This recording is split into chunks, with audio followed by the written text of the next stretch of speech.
September 19th, 2022, a 17-year-old kid has just breached one of the largest game studios in the world, Rockstar Games. With him, an Amazon Fire Stick, his phone, and an old hotel TV, nothing more. This kid has just stumbled upon hundreds of clips and documents of the most anticipated game of all time, GTA 6. Welcome back to the channel, freaks. So today we're going to be talking about Aaron Kutaj. That's not how you say that. 1 second. But who was Aaron Kutaj?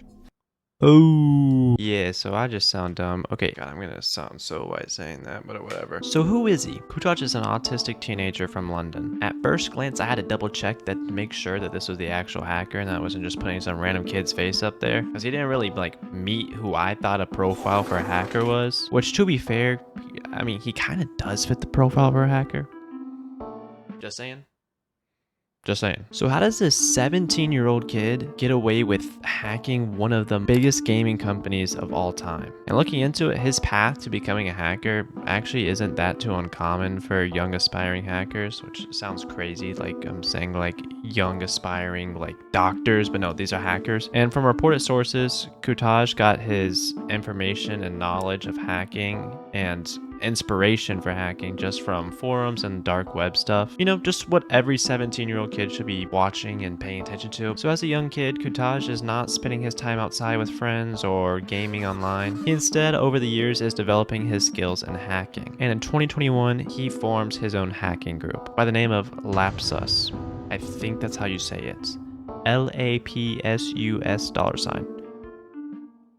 Yeah, that sounds about right. So in 2021, Kutaj is mostly just forming this group and getting people together, kind of staying under the radar, not doing anything big, and if they are, then it goes unnoticed. But that would not last long because in February of 2022, Lapsus would be responsible for leaking 1,000 terabytes of data and employee information stuff, and they also leaked stuff about up-and-coming graphic cards. And with this, they did like a little ransom thing, but they didn't ask for money. They instead asked that NVIDIA removed the restrictions they had against mining cryptocurrency on their graphics cards, which, I mean, I guess you could make money that way, but I mean, why not? I feel like you're just better off just asking money. Maybe that's more risky though. I don't really know the whole reasoning behind that. But before this, a little detail left out is that Aaron had just been released on bail for prior hacking and targeting large corporations through social engineering and SIM swapping. So while on bail, Aaron decides that it'd be a great idea to just, you know, as soon as I get released, let's just attack a big corporation and leak 1,000 terabytes of confidential information. And it didn't stop there, because in March of 2022,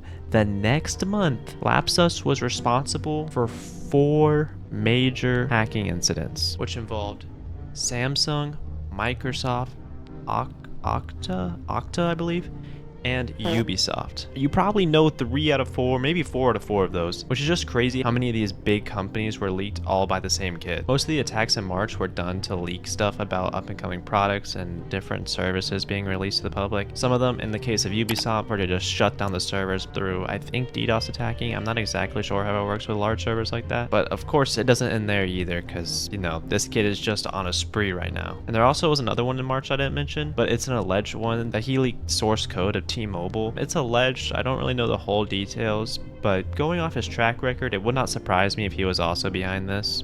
Allegedly. Now, after all this happened, obviously it didn't go unnoticed. This spree of crime right after he had just been released, and he was arrested again in March as well. But again, he was released. I don't know how this kid just kept getting released. Some of it has to do with UK law, and the fact that he was autistic and also a minor while this was happening obviously plays a role in that. So for the rest of 2022, Aaron is under strict supervision and is being monitored 24/7. So Aaron decides to lay low for a little bit, and for a little bit I just mean till September, which is this many months later. In September, Kutaj and Lapsus would go after Uber. Through this attack, he gained access to internal controls, and he claimed to have full access of admin powers, which disrupted internal communications. I'm not really sure what the motive behind this was. Probably money, if I had to guess, or I think this kid just wanted to show off his skills. I feel like there's a better way to show off the skills, you know?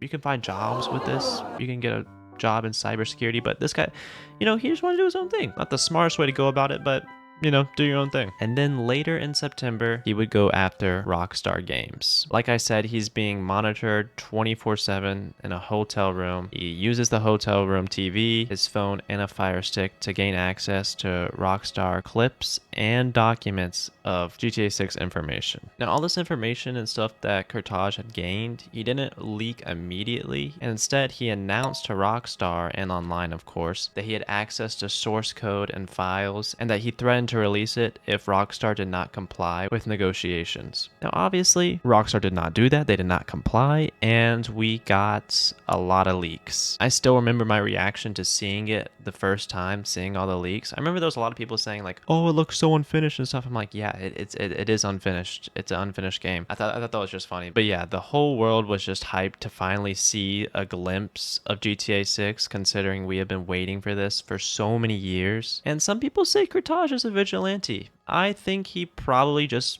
ended up delaying it a little bit more than it needed to be. But at the end of the day, none of that really mattered to Kurtaj. He was just showing off his hacking skills, and obviously he wanted money for that. And of course, he was arrested again. And this time, he did not get released, and he is still in jail. So if that gives you any sort of takeaway from this video, pursue your hobbies. Nah, I'm joking. Obviously, pursue your hobbies to an extent. Maybe not hacking. Maybe we can try, like, I don't know, basket weaving or something. Anyway, that's all for today. If you want, click my face right now to watch a video about how the death of Club Penguin turned it into a turf war and a cyber war. Click it right now. It's awesome. Subscribing, please. Please.